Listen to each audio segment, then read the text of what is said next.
इस वीडियो में हम एक ऐसी कहानी लेकर आए हैं जो आपकी आंखें नम कर देगी। जी हां, आज हम आपको एक महिला की आपबीती सुनाने जा रहे हैं जो पिछले 9 साल से अपने पति से अलग रह रही हैं। महिला का कहना है कि उनका पति उनके साथ गलत व्यवहार करता था और उन्हें शारीरिक व मानसिक रूप से प्रताड़ित करता था। अत्याचार की हद तब पार हो गई जब उन्होंने मारपीट कर महिला को घर से बाहर निकाल दिया। तब से लेकर आज तक वह अपने पति से अलग रह रही हैं और एक कठिन जीवन जी रही हैं। इस मामले पर गुरुजी का क्या कहना है? क्या इसका कोई समाधान है? इस पूरी कहानी को विस्तार से जानने के लिए वीडियो को अंत तक देखें और इस कथा को सुनें। प्रणाम गुरुजी। जी राधे राधे। मैं राधे राधे। मैं गौरी तिवारी, यहाँ है थाना हीरानगर में ही पदस्थ हूँ। जी मेरा प्रश्न ये है गुरुजी, मेरा बेटा है 24 साल का, वो ब्लाइंड है, उसे बिल्कुल नहीं दिखाई देता है और संगीत का ज्ञाता है, उसको गॉड गिफ्ट है संगीत का, सारे इंस्ट्रूमेंट बजा लेता है सब। बिजनेस सर्विस में रहते उसको बहुत आगे जाना चाहिए था, मुझे पहुंचाना चाहिए था, लेकिन सर्विस में रहते मुझे टाइम मिला नहीं, मैं उससे परफेक्ट टाइम नहीं दे पाई। पर मैं चाहती हूँ कि आपके सानिध्य में एक वो भजन भी सुनाए और आपका आशीर्वाद ले, और मैं चाहती हूँ कि वो आध्यात्मिक में जाए सर। जरूर ले आइएगा और उसको संगीत क्लास दीजिए ताकि वो अपने आप को, अब जैसे हमारे देश में एक बहुत बड़े संगीतज्ञ हुए हैं श्री रविंद्र जैन जी सर जी, जिन्होंने रामायण में संगीत दिया है। जी। शीश पे खड़ाऊं राम भक्त ले चला राम की निशानी, जिन्होंने ये गीत गाया है, वो भी बचपन से ही उनको आंखों से नहीं दिखता था, लेकिन वो इतने बड़े संगीतज्ञ हुए कि उनका हुनर ही उनकी आंखें बन गया। तो आप बच्चों को हुनर दीजिए जी, काबिल बनाइए। जरूरी नहीं है कि हम इन आंखों से देखें, कई बार हम वो चीजें देख लेते हैं अपने भीतर की आंखों से जो इन आंखों से देखना संभव नहीं होता। तो आपके बच्चे का यदि रुझान संगीत में है तो ये श्रेष्ठ है।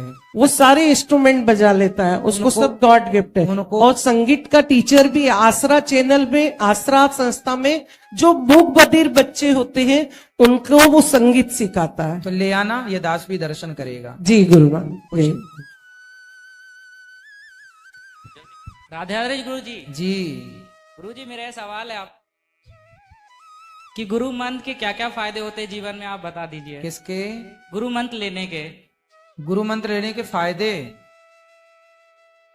गुरु मंत्र लेने के फायदे ये होते हैं बेटा कि हमें पढ़ने से क्या फायदा मिलता है, हमें स्कूल क्यों भेजा जाता है, स्कूल जाने के क्या फायदे हैं बताओ।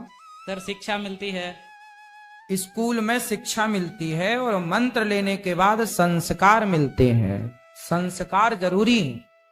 तो संस्कार पहले, इसलिए कहते हैं ना शिक्षा दीक्षा, तो शिक्षा तो हो गई बट दीक्षा नहीं हो पाई, इसलिए आज के बच्चे रास्ता भटक रहे हैं, क्योंकि शिक्षित तो हैं दीक्षित नहीं, संस्कार नहीं।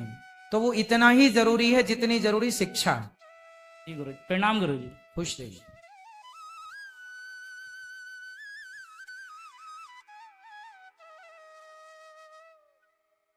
महाराज जी जय जय श्री राधे कुंज बिहारी श्री हरिदास।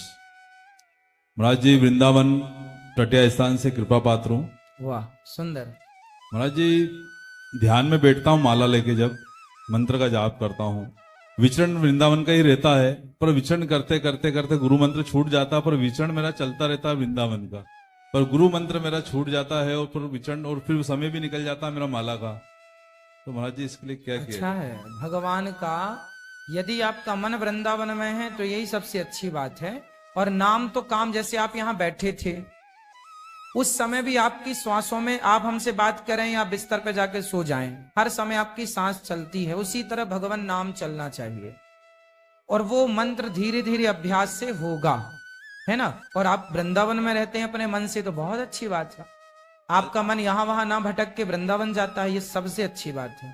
तो अपने मन से कहो कि तू जा बिहारी जी का दर्शन करता रहे बस। अजय भी आया था आपसे आशीर्वाद लेने, वृंदावन भी आपसे मिला था। मुझे एक प्रश्न और है मेरा कि तुलसी माला और रुद्राक्ष की माला बताते हैं साथ में नहीं पहनना चाहिए, पर अपने वृंदावन में तो पहनते हैं, स्थान में भी बोलते हैं कि पहनते हैं। देखो ऐसा है कि जो भगवान शिव हैं, भगवान शिव किसका ध्यान करते हैं?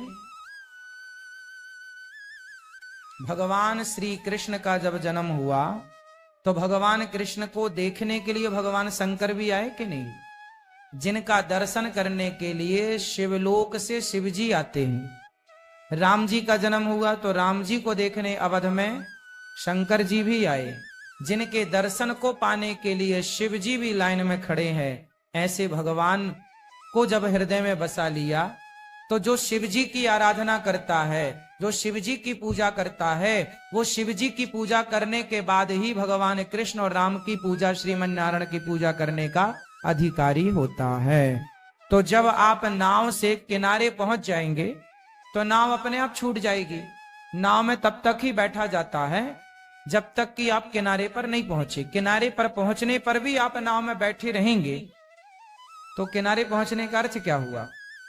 तो नाव छूट जाएगी। उसी प्रकार भगवान रुद्राक्ष की माला पहनने वाला जब तुलसी पहनता है तो इस भाव से कि मुझे रुद्राक्ष ने तुलसी तक पहुंचाया, मतलब भगवान शिव की उपासना ने। अच्छा, नरसिंह मेहता को आप जानते हैं? नाम सुना आपने? हाँ, बोलो हाँ या ना? भक्तमाल में नरसिंह मेहता की एक कथा है। नरसिंह मेहता की भौजाई ने घर से निकाल दिया। नरसिंह मेहता जी शंकर जी के मंदिर में जाके जंगल में जब गए ना तो वहां एक शिवलिंग था। उस शिवलिंग में जाकर नरसिंह जी लेट गए, पड़ गए और ऐसे पड़े कि 7 दिन तक वो मूर्छित पड़े रहे। 7 दिन बाद शंकर जी प्रकट हुए। शंकर जी तो भोलेनाथ है, प्रकट हो गए कि मेरा भक्त पड़ा है। अब वो प्रकट हो गए, पुत्र क्या चाहिए? तो नरसिंह जी ने कहा भोलेनाथ से, मुझको और कछु ना चाहिए, बस राधा कृष्ण मिलई दे। हे भोलेनाथ, मुझे और कुछ नहीं चाहिए, आप मुझे राधा कृष्ण भगवान का दर्शन कराओ। तो शंकर जी को जब पा लिया तो शिव जी की जिम्मेदारी है कि उन्हें ले जाएं। फिर नरसिंह जी को रासेश्वर रास मंडली में ठाकुर जी जहां रास रचा रहे थे वहां ले गए और भगवान शिव ने कहा, भगवान ने कहा ये जीव संसारिक कौन है? बोले प्रभु ये भक्त है आपका और आपको लेकर दर्शन कराने आपका लाया हूं। तो भगवान शंकर भी उठा उठा के भक्तों को भगवान से मिलाते हैं। अंत में नरसिंह जी ने भगवान श्री कृष्ण को प्राप्त किया। तो शंकर जी को पाने के बाद भी ईश्वर को पाना लक्ष्य रह जाता है, क्योंकि शंकर जी भी आपको ले जाकर भगवान राम या कृष्ण की गोद में डालेंगे, श्रीमन नारायण की गोद में डालेंगे। तो या तो आप डायरेक्ट जाओ राम की तरफ या इनडायरेक्ट भगवान शिव के वाया शिव जी होते हुए जाओ। तो इसलिए साधक रुद्राक्ष और तुलसी दोनों भी पहन लेते हैं। कुछ लोग रुद्राक्ष के बाद तुलसी पहनते हैं। जो जैसा पहना है सब ठीक है, पर भगवान शिव की उपासना का फल है कि भगवान श्री कृष्ण की भक्ति प्राप्त होना। श्री राधे दंडवत प्रणाम महाराज जी। कुंज बिहारी श्री हरिदास। श्री हरिदास, श्री हरिदास। दोस्तों, अनिरुद्ध आचार्य जी की ये अनमोल बातें आपको कैसी लगी प्लीज कमेंट में जरूर बताना, और हो सके तो वीडियो को लाइक और चैनल को सब्सक्राइब अवश्य करना, क्योंकि हमारा यह YouTube चैनल अनिरुद्ध आचार्य संस्था से जुड़े हुए हैं। धन्यवाद।